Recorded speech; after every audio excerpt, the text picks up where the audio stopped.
Here. Mr. Vine? Here? Ms. Schmerzel?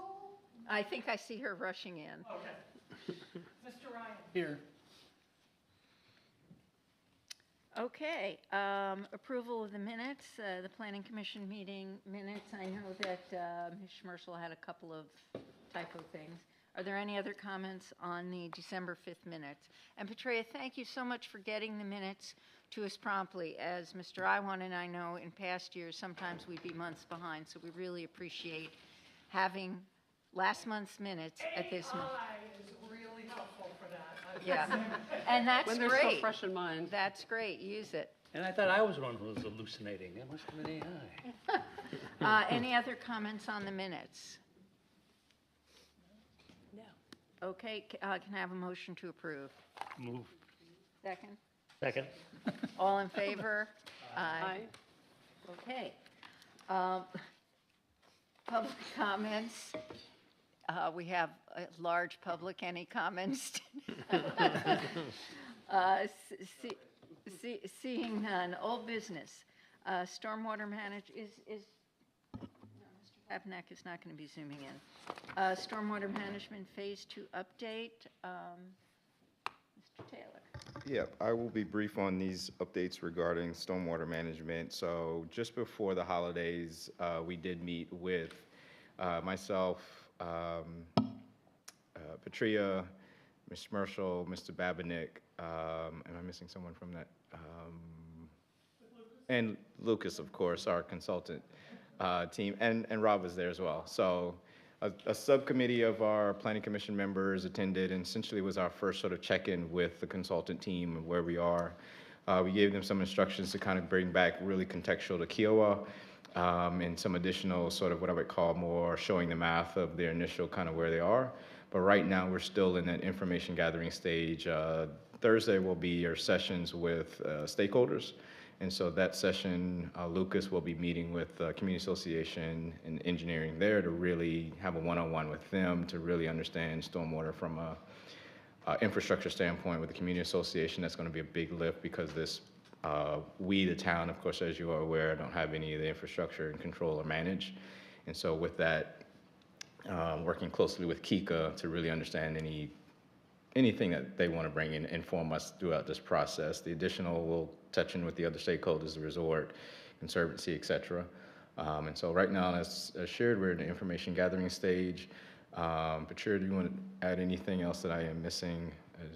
Quick question, is somebody from the Planning Commission going to be at that stakeholder meeting? I mean, it would be nice if somebody, just to keep the information flow, if somebody. Time and date again, I'm sorry. It's tomorrow, we're meeting with Kika at 10, and then we're meeting with the group. It's really more information gathering. It's more information gathering, yeah. They aren't sharing any recommendations or anything. It's just hearing from them, their concerns.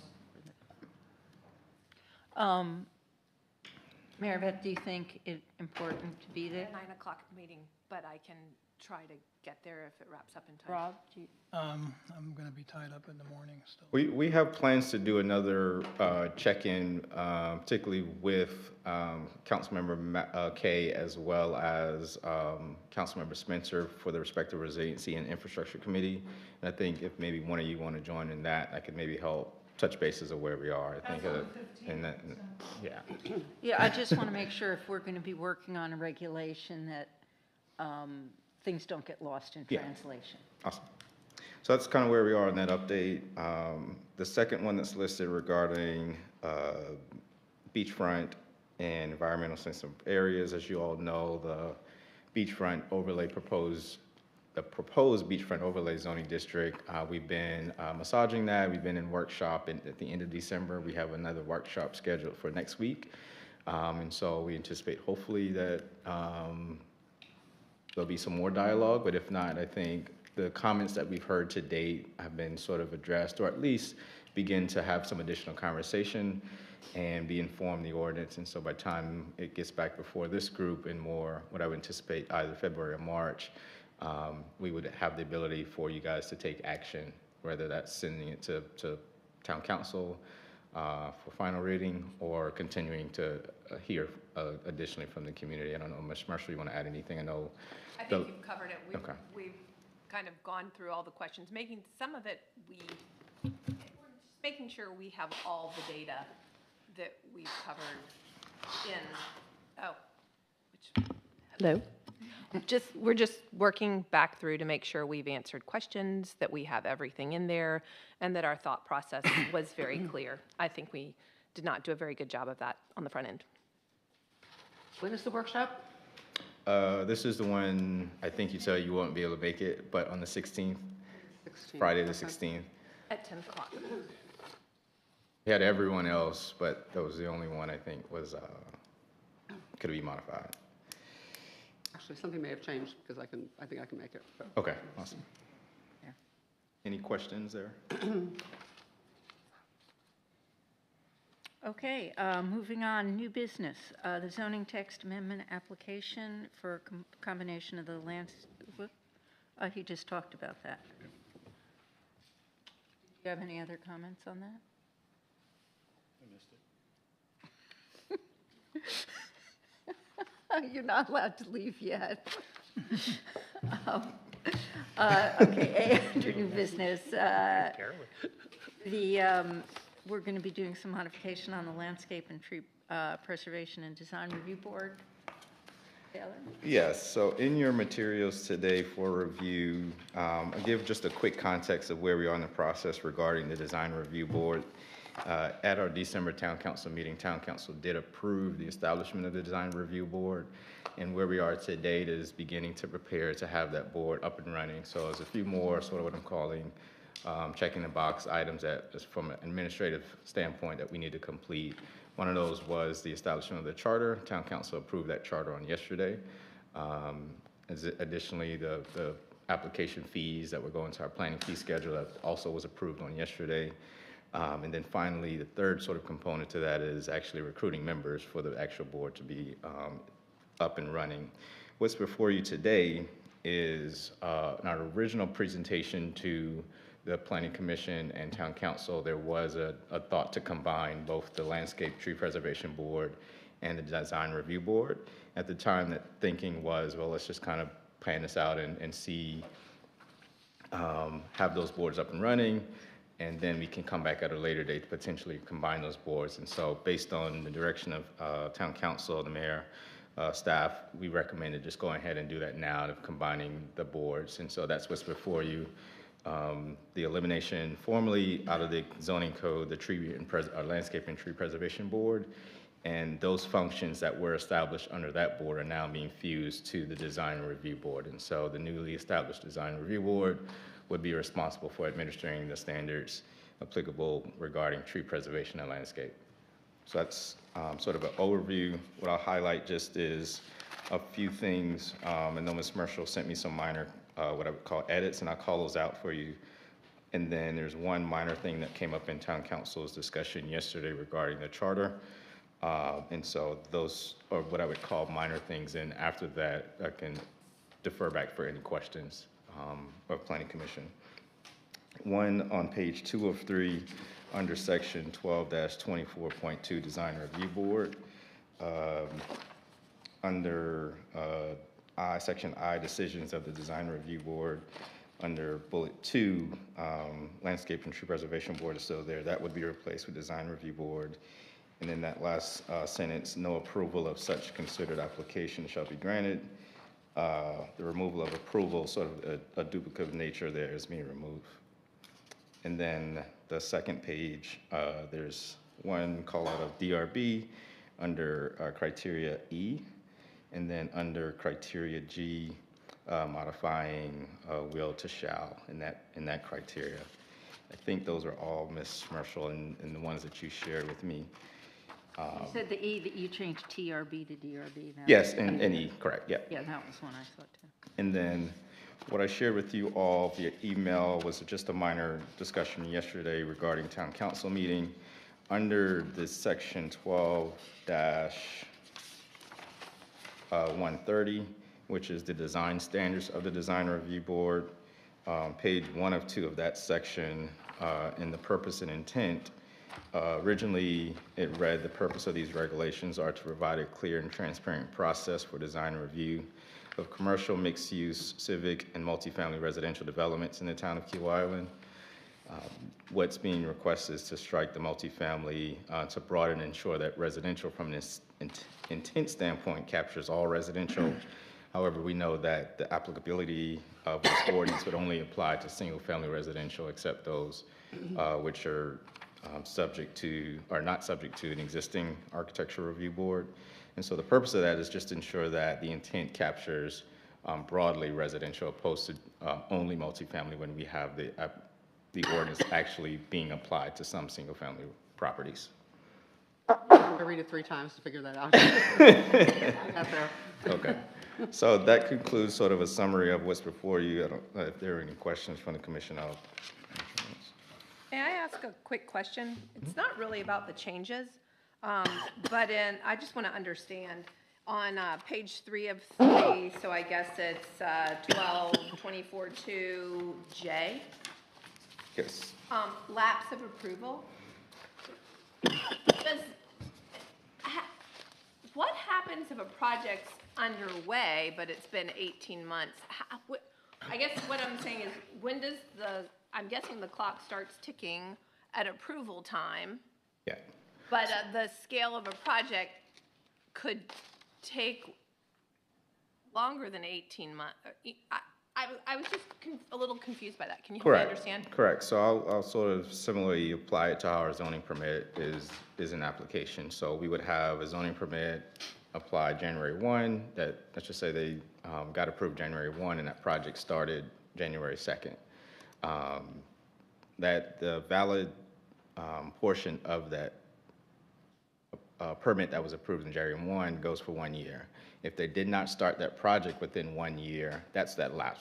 That's It's the that start lapse. date. So it's almost a start date. Okay, got Yeah, it. yeah. So if their project, because I know, wasn't there a whole bunch of discussion about some house over on Green Wing Teal that has, oh, you might know more about that, that has not been. 5 years. 5 years, so that seems wrong. How does lapse of approval So- affect something So like that? that is, in a sort of a different category of a project is under construction and there's no activity for quite some time, then we have the ability to look at our building permit, which I think is a year. Don't quote me on that, but I believe it also is a year. But the building department has the ability to enforce that based on, I think it's actually 24 months, I'm sorry, to be able to enforce inactivity of construction. And so that's more of it's more of a nuisance type of construction activity opposed to a permitting issue. Okay, I just wanted to be sure we're addressing, like, when we hear from the community about, and you, as I say, it's closer to you, you'd know more about it, but when we hear from the community, I just want to be sure we're responsive to these concerns. Yeah, this is, that what I would fall in more of an enforcement opposed to a permitting issue. So you We guys know Ed have, Monahan's on top of it. I see him there all the time.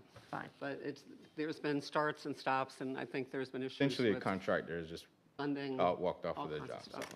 yeah. Okay. But it's still bad. Eugene was doing that too. They had a big placard that said inactivity or something.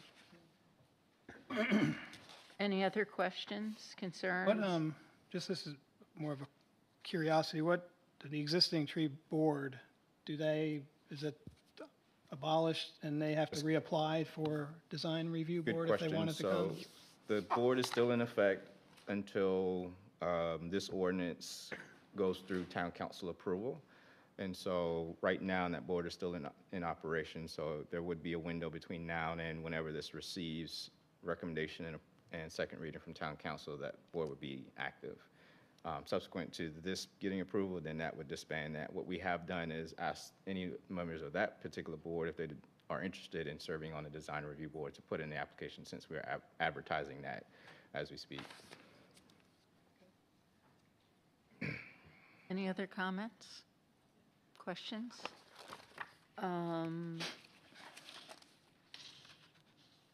So we need to, we're going to move this then to vote on. Other than an update about, it was unclear what Kika's stance is on the ARB. Is that under the updates section? I don't have much to report I there. know, I happen to know they're having a meeting today, Okay. something, I don't know what. Yeah, the last sort of formal update that was given is that they shared that they were moving in that direction, but there hasn't been any sort of, I would say, traction of documents or any of that nature, so. All right, can I have a motion to approve this? Actually, we probably should have moved it before we discussed it. My bad. Can I have a motion to discuss it? Can I have a motion on AZ 025-00000015? So moved. Second. Any further discussion? No. All in favor? Aye. As, do we have to say as amended, John? I would say just with the recommended changes that were presented, I think Okay. that would be So acceptable here. the motion is to approve with the recommended changes. All Yes. agreed on that? Yes. Okay, all in favor? Aye. Aye. Any opposed? Abstentions? Hearing none? Great. All right. Discussion of planning and zoning priorities for 2026. Yeah, start us I'll off, John? start here. So right now, we are in what I would call the transition of our end of 2025 going into 2026. Well, we're already in 2026, but I want to at least give the ability for the Planning Commission as a whole to begin to really think about this upcoming year and where we are and really dovetailing at the approval of our comprehensive plan to prioritize those things that are in the comprehensive plan.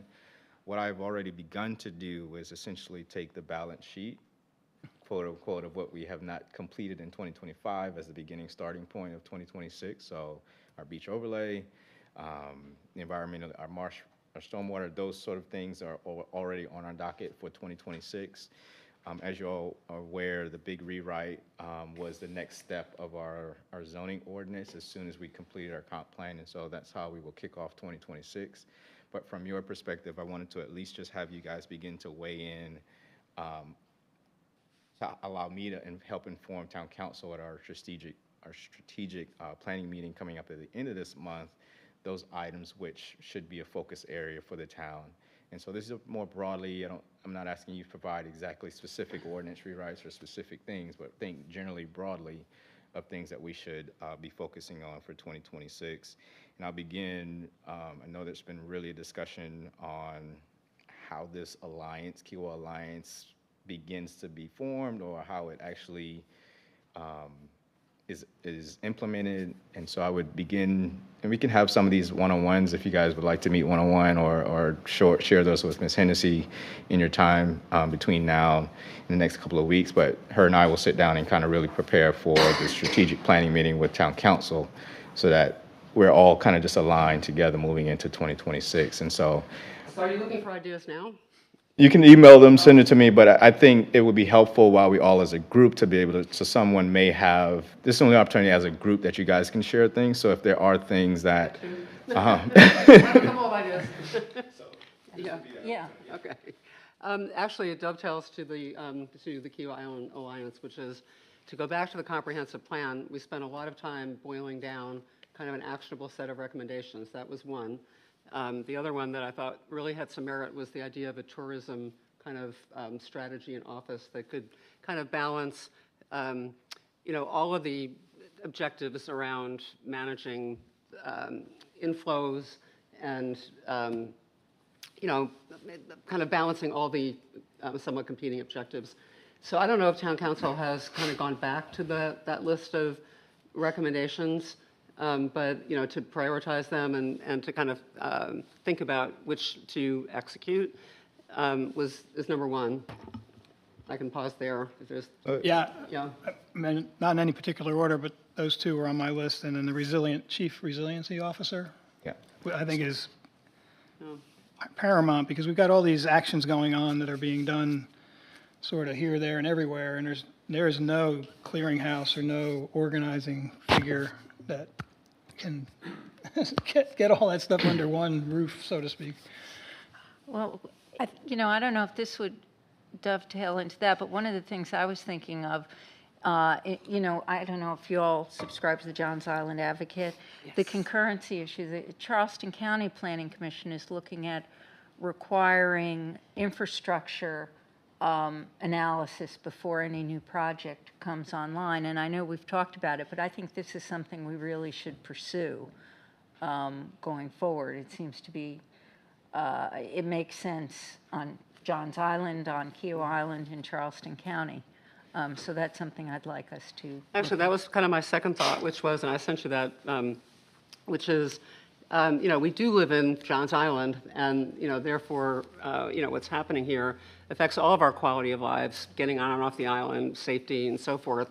And I just, I wondered if we should, and this is perhaps a more town council initiative or kind of thought, take a more active advocacy stance, because I know that you have a lot of coordination going on behind the scenes, but every time you see, there's another possible development without the right infrastructure and roads, do we today feel like we have enough of a voice in that, or should our planning commissions somehow better coordinate? I really wonder if some of that's all of those three big items that have already been surfaced.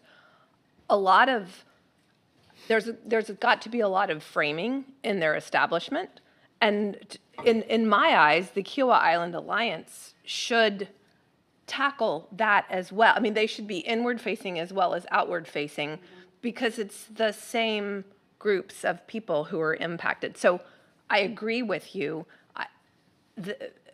I guess I don't know how much we can influence how those agencies, entities, however we're going to call them, are shaped. But it seems that should be a part of it.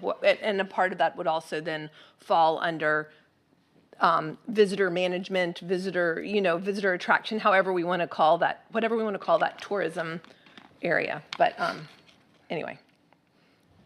John, you had.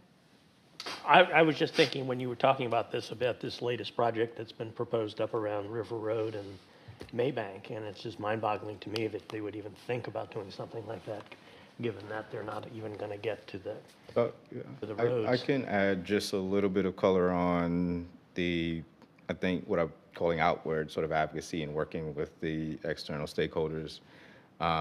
Yes, we do have regular communication with county and primarily county. And so at the end of last year, you guys may be aware, may not aware, Charleston County is going through their TST exercise right now. So they go around asking all of the municipalities what are their priorities for this cycle of transportation sales tax. And so for the town, we did submit what we would think would be aligned with a lot of the things that you mentioned, the intersection up at River Road and Maybank Highway, a number of other things. But those are the types of things from what I would say a policy standpoint or more advocacy standpoint need a little bit more volume from this. I did listen in on that conversation, and what was frustrating was whoever it was, the representative, kind of was dismissive of the main road, like all of that corridor, and kind of the lapsing of all those projects. Like, oh, no one wanted it, so we're not going to do it. Well, it comes back to concurrency and sort of, a broader strategy. It just felt like that was not acceptable. That was not an acceptable answer. Yeah, I would say the one I would think initial, from my perspective, the positive to begin this year, yesterday, county councils voted their chairman in, who's Joe Boykin, who was the Johns Island representative. Yeah. So for me, that's a positive, I think, to have that relationship established already would be something that Kiowa can lean on. Any other things that you guys have? Yeah, I mentioned this too briefly, John. Kiowa sort of exploded this morning on Captain Sam Spit. And as many of you know, there have been relocations of the inlet over the X number of years, and the partners have been done it before.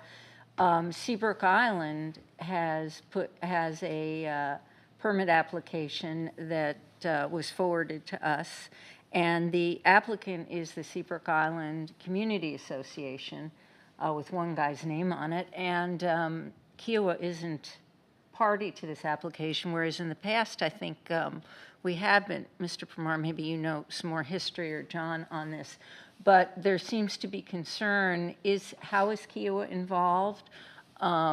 Somebody posted a long thing about all the species that are going to be damaged by this. That may or may not be true, we don't know, but I think it's important that we as Kiowa get in front of this and get some facts out there explaining how we are involved, what the procedures are. Do we need community input? Is this something that's, a rubber stamp done deal? Does it affect us negatively? Is it purely, as one poster said, Seabrook Island wants better beaches or better views or whatever? But I think we need to get some information out to the public on what is Kiowa's position on this? How is it affected? Is this just the same thing we've done X number of times over the past 20 years? Yeah, the inlet in itself is, let me not start this way. The application that the property owners of Seabrook submitted, that particular action of a recut of the inlet is not a new, what I would say, project or a new concept for Kiowa. What I would say, the modification or changes in rhythm, the state still administers that process. With the towns, it's more of a policy decision of the town of how that particular project impacts the town. And so that would be a decision of town council in the town to be able to technically give approval to be able to do that process. But Do beyond we need that, to approve it? so the town, that would come for the town's review, yes. Okay, so they can't do it without our Without, approval? it won't be unilaterally done by the state. We have local authority and revised ordinances of recent that would allow us to have impact over that particular project, so. Impact or approval? Approval, yeah. Okay. So that particular request historically it hasn't been what I would call an issue the town has, what I would call supported. Like I said, right now it would be a policy decision of how it impacts the inlet. It's been done many times over the years, but it's just evaluating today versus when it was done, and I can't recall the last time it was done, but it's I was just just going to ask you, evaluating. I when think was it the was last time it was done? 2015. Was it 15? Everything seems like yesterday, but it's years Yeah. ago. I want to say it was, 2015, was that the last time the inlet was relocated? 15. Yeah, it was Oh, it is 2015. been 10 years, yeah. Gee. Yeah, so it's not a new thing, but because this application came from Seabrook, can we let Mr. Pramar give us a little perspective on it? Is that okay? Yeah, please do, because I get questions and I want to be able to give appropriate facts. To support the discussion that's going on, I mean, it's within the town limits. Because the Okay. town limits are established by the center line of the river. So right now, like John was saying, the application needs to be addressed by the town. It hasn't been in the past, but it should be. So if it's within Kiowa town limits, how can Seabrook apply for it?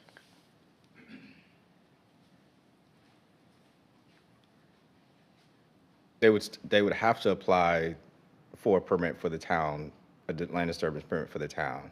We have not, I have not seen something in the application yet to the town yet for that particular project. We know it's been discussions, but we haven't seen anything formally submitted yet. But they did submit to the Army Corps of Engineers, that's what was forwarded. Correct, to so them. they'll be doing work not just within the town's boundaries, but also beyond the town's boundaries.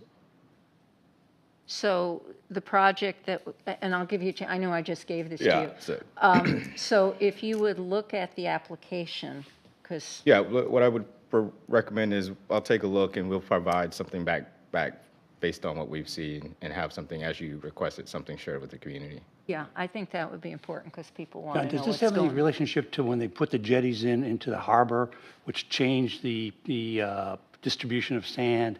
And as a result, the Army Corps of Engineers have been kind of Similar, yeah, so. Well, I mean, they're the ones who essentially created the problem initially by putting the jetties into the harbor. That's what Saying here on Kiowa or just no, broadly? No, the Charleston Harbor. Charleston Harbor. That impact, I don't know. impact us I, here. yeah, look, I won't Seems like specifically, it's Yeah, I yeah. think so too. I thought that had to do more with That was more, that was The Folly Beach for dynamics, sure. the dynamics of but the our, other end of Poly, right? I thought it more had to do with, so no, I don't know. I don't know. I'd have to go back and read again. I think it would benefit to understand the history of the prior cuts that would also reveal why it has been considered in the, not only in the past, but what precipitated it originally, as opposed to just letting the natural systems do what the natural systems do. So I think it would benefit by learning the whole history. While you're both up there, because we've got a whole lot of knowledge right there, if it's been done 3 times, and the last time was 10 years ago, if I do some real basic math in my head, is the pace of change accelerating? Because No. we just did it 10 years ago. No, again, the history will share with Okay. you, the pace is very, the window, it's not an exact, like specific year. Got it. But the window has remained the same. Okay. Since the very first one. So it's just the same thing and we have to tackle it, or we have to consider tackling it every so often. Okay, got it. And also explain what happens if you don't do it. if you don't, correct. That's important to know, too. And if Seabrook's applying, then I guess they're paying for it, too. Where the core is. It's not. We all are. All right, yeah, no, I just think, because Sam Spit is an important priority for 2026 and beyond, that we keep it as a natural setting. The other 2 things that I wanted to at least reference, as part of Kiwa Next, we did sort of an analysis of where we are in the development stage. We'll continue to update that sort of right now, maybe on a 6 months kind of basis of updating just where we are in the development phase. Right now, we're still in communication with county regarding more broadly outside of what maybe 3 or 4 years ago, we introduced the concept beyond the gates for the town to really begin focusing more outwardly in our front door, front porch. And so still in conversations with the Charleston County and Seabrook regarding an overlay or engagement of what happens on Betsy Carrison Parkway. And so that's another priority I want us to be aware of that will probably grow some legs in 2026. So that transfer hasn't happened yet, Which transfer? of part of Betsy Carrison to the town? No, there was, I think there's good news of the state meeting that occurred, or was to occur, we've gotten word yesterday, I think in the updates, the town council's updates yesterday, that is sort of I would say rubber stamp, but that process is moving through the right channels we still have to work out the county side, but the state side, I think, seems to be moving as planned. Don, when these have been done in the past, has anyone followed up to try and create a lessons learned for next time? Results that they didn't anticipate after doing it, things I mean, like that? our coastal on science the, engineering, spit who thing? Yeah, on the cut, yeah. who helps us as our consultant who studies the ocean front. They provide also a part of that in their analysis. And so I think whether specifically to lessons learned, yes or no, but I think we have a good understanding of the environmental understanding of what happens with that channel cut.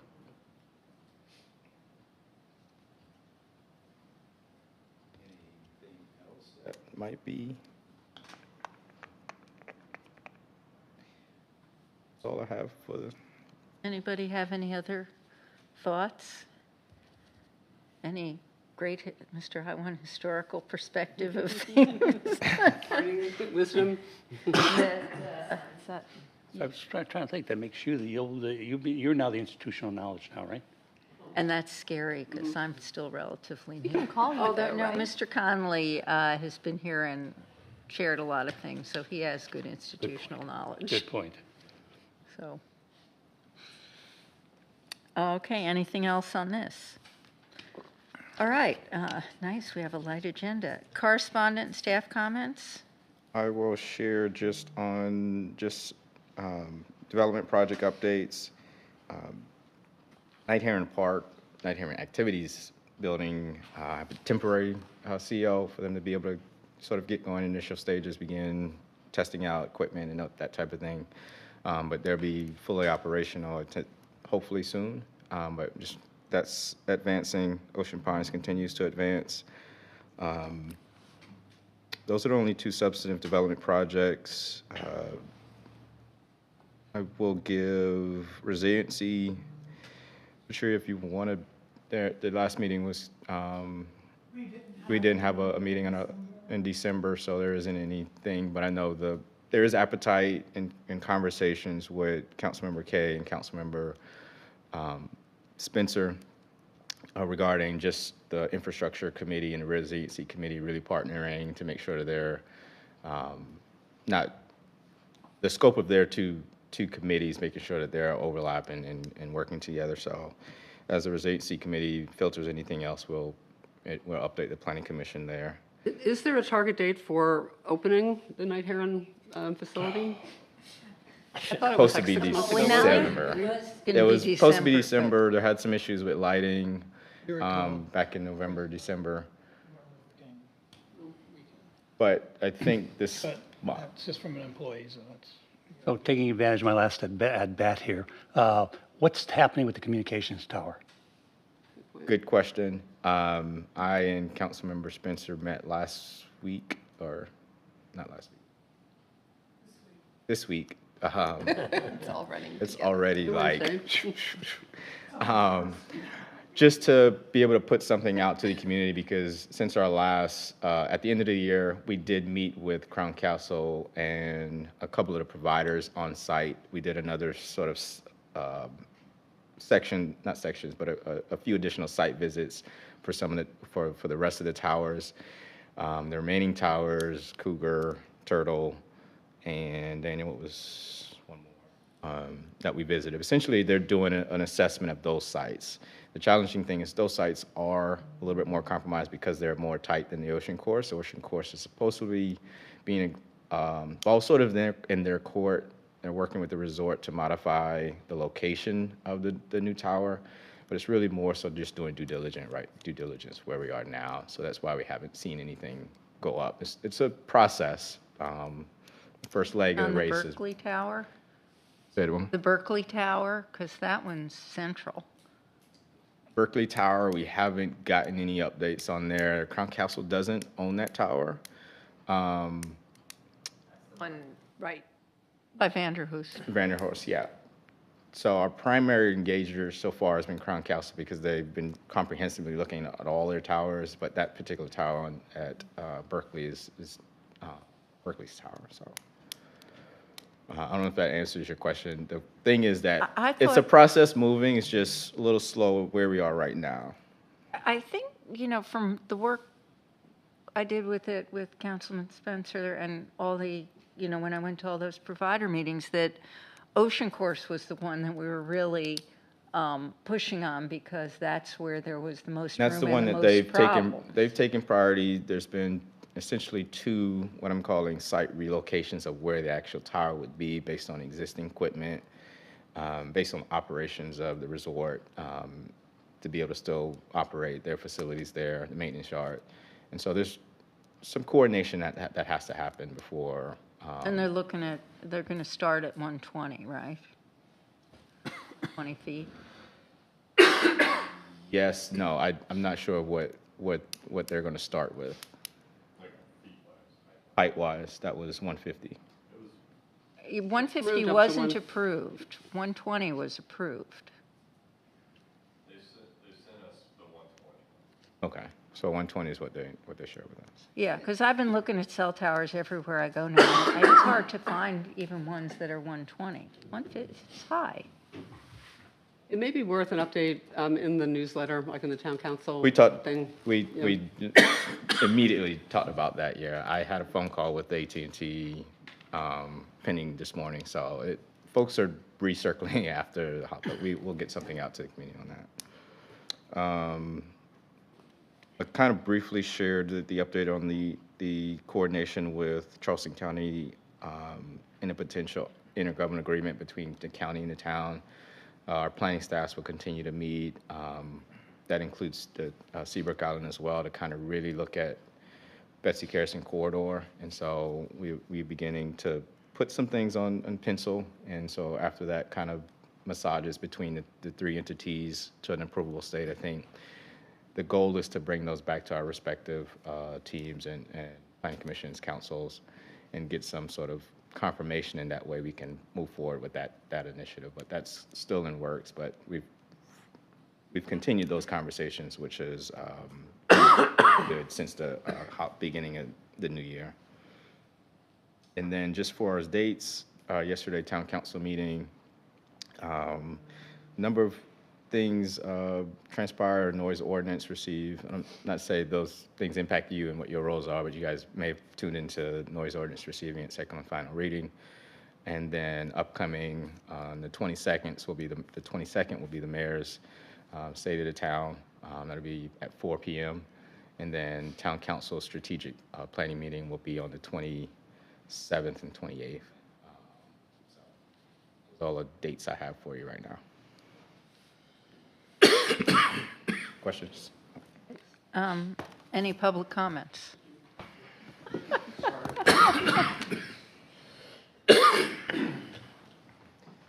Madam Chair and Commissioners, my name is Mark Primar, 81 Dungannon Hall. It's really a question to verify something which I believe has been verified.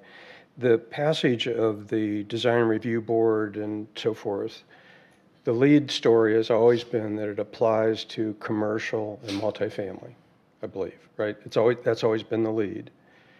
But when you go into the body, it exempts single family. So the verification is that not only single family, but duplexes, patio homes, townhomes, those are all exempt. Multifamily has always been the lead. But I think, John, would you like to talk to that? I don't think they are exempt. And they shouldn't be exempt. So we sent out a memo to design teams on that particular question of applicability. So anything that would, and I can forward that to you guys if you want to see that memo, but essentially qualifying the number of units in a complex, if you will. So if it's only two, that would be counted as single family. 3 or more would be counted as multifamily. So just from a interpretation standpoint, that's how we've kind of checked that box. Whether they're townhomes, Correct. patio homes, whatever. I'm sorry, I maybe didn't hear. So specifically, are duplexes exempt? Let me get the language for you, Mark. Okay.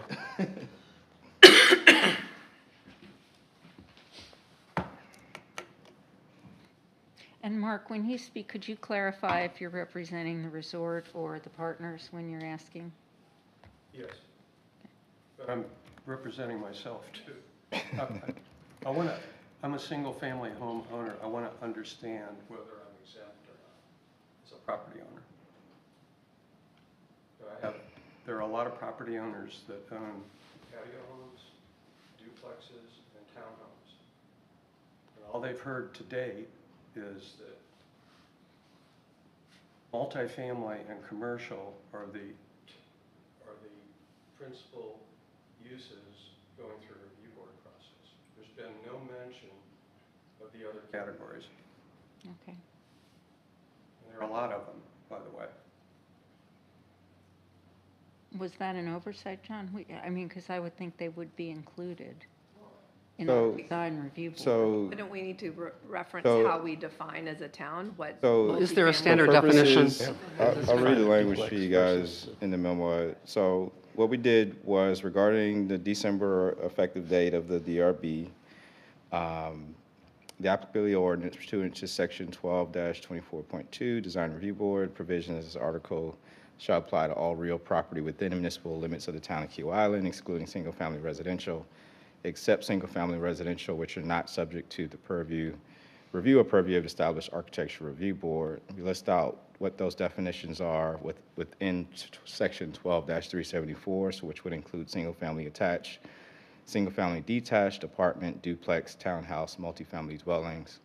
And so this is a part right here, I think, where it addresses a particular question.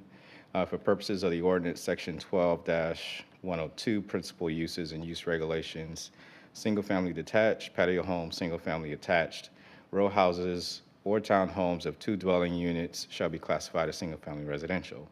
Duplexes, apartments, condominiums, row houses, townhomes, or 3 or more dwellings in a row shall be classified as multifamily residential and should be subject to the review of the DRB.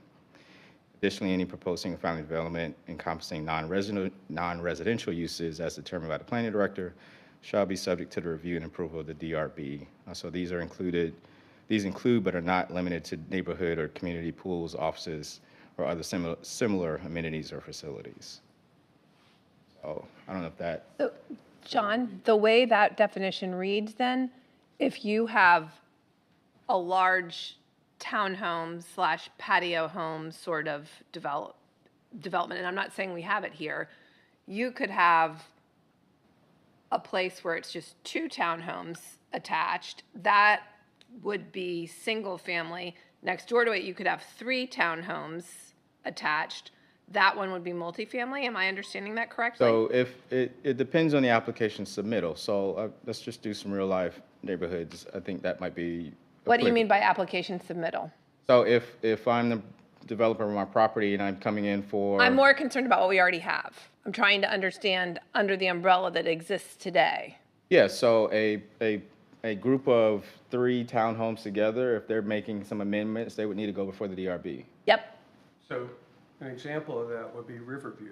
Right. Riverview would need. Riverview has single-family detached and some examples of townhomes. Some Yep. are 3 and some are 2. Yeah. So those that are 3. 2 would not be subject. Yes. But 3. The 3 would be. Okay. That seems weird because they're all part of the same complex. Yeah. There's the only dividing factor of that is scope and scale. And so that's what we use as scope and scale to determine whether or not they're because you can have a large single-family development with 60 townhomes that would not go before the design review board. And that was the concern of staff of having something you have 60 new homes that would not go before the design review board when their scope and scale is pretty large. So that now would go before the design review board. Yes, if someone has for example, Riverview, that would go before the design review board, which I think it should. As a new development, Yeah, right? and that would go. Because it's a new development with multiple, classifications. But I think the question is, from a redevelopment standpoint, what is the rationale that a 3-unit attached needs to go through review where a 2 does not? Yeah, why would we exclude Why the is it any 2? more than 1? I agree. Because for what I would say in the ordinary world, folks don't recognize a single-family house versus a group of single-family homes. And so the appearance of a group of single-family homes is more intrusive from the eye test than just a standard single detached. And so, to be clear, this is more of a department policy decision. So there isn't an effect of the ordinance. If that needs to be modified, we can come back and modify. But this is really more so the impact is what staff is looking at. The impact of the footprint of 3 houses opposed to, say 3 houses, 3 attached But why units. wouldn't we do, I agree with Sandy, why wouldn't we, it's 1 or it's more than 1? Why 2 would be Well, okay, but 3 isn't? So I think that's how we've got to go back and look at the town's definitions of what a single-family home is to some degree. There's validity, I think, in you wanting to have the ability for the design review board to review single-family residential that gives the appearance of multifamily residential, just from an impact standpoint. And I don't know if is it safe to say that on Kiowa, any area that is developed in the way, or similarly to, let's say, Riverview, where you've got lots of different categories represented, don't they have their own sort of Regime? Regime, thank you, that also dictates what can Meaning, happen, yeah, or we have- do the regimes not handle that So sort of that's thing? a private covenants thing. Regimes, the town is not enforcing any I of the understand that. private I'm just asking as a point of reference. Do the regimes have, Not necessarily. not necessarily, okay, I'm just trying to understand. Okay, got it. I say that because of Greens Lake. I mean, there you have single-family homes, but they're 3 or 4 clusters. Okay. So, All right. and there's nothing in the covenants that deal with that. Yeah, that deals with kind of a design Yes. piece. Right, got it.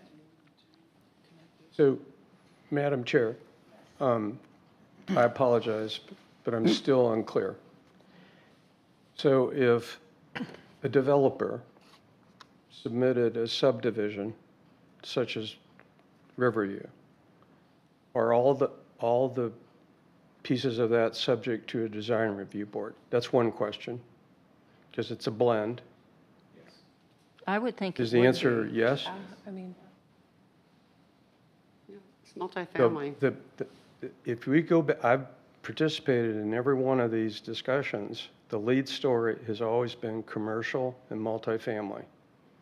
There's been no discussion about what we're discussing right now. but isn't I mean, that would be considered a multifamily development No, largely. multifamily is defined as a separate activity in the ordinance, right? Multifamily has a definition, John, which does not include patio homes, Okay, duplexes, Okay. townhomes. Those are separate. but it does include townhomes if they're more than 2 units. If I think- heard what John Right, read right. correctly. So Okay. if you have, So, yeah, I So, don't but the disagree town- with you. There's probably some I'm fine just- tuning there. Yeah. I'm reacting to less about the 3 or more. I understand that. But duplexes, patio homes, Okay. it's not clear. Yep. It's All not right, we need to defined as make a it single clear. family. I think No, we get it. that's awesome. Yeah, We need no, to- John, a question. that up. Yeah, What I you would read agree. is more of a policy, We is need what I heard. to, or we need to tighten Right. up the town's definitions. Somewhere we need to make sure that's very I think we're clear. saying the same thing, because Yeah. what John read is a policy. Yeah. It is not a, defined ordinance that's Yeah. standardized. We've And gotta so it clean feels that like up. that is what needs to get done. Yeah, I think, So another example would be a developer submits a parcel, let's say Riverview 2.0 somewhere, right? And it's a collection of nothing but duplexes. Like 10 duplexes, a small parcel or whatever. The question is that subject to DRB? It's a good question. That's all. yeah, I'm it- just- I think we should make it clear that we want the DRB to cover any future large developments. And a lot of them may be mixed, a lot of different, they may have single-family homes, they may have condo units, they may have townhouses. If it's all part of a PD or a development, the DRB should definitely weigh in. John, are we covered, or do we need to do some stands. language amendment? Yep. Okay. Yeah. We need to. Yeah. Yeah, before final reading, I think we need to clarify that and make sure that what we intend is what we get. Okay. Anything else? All right, commissioner comments. I'm going to go first because I want to thank Mr. Iwan for his very, very many years of service. He has been a valuable member. He and I have worked together since I've been on. We agree and we disagree on some stuff, but we've always been able to sit down and talk. And there's been a lot of mutual respect, and I value his input. I think it's a great loss, and I hope you will still allow us to call on you for things if we need to. But I think the town appreciates all you've done. As long as you don't FOIA me. FOIA. But again, I think everyone will join me in thanking you, and on behalf of the town and a lot of the residents who don't know all the work you've put in over the years, but it is very much appreciated. Thank you. Okay, Mr. Ryan. Nothing. Ms. Devine. Nothing other than I think it is really timely to look at our priorities for the year and kind of take that, that bigger picture stance of there's just a big world out there with a lot of change, and it feels like in the next year there's a lot of decisions that will be made in Johns Island and around Johns Island that we need to have as strong of a voice in as we can. Ms. Schmersel?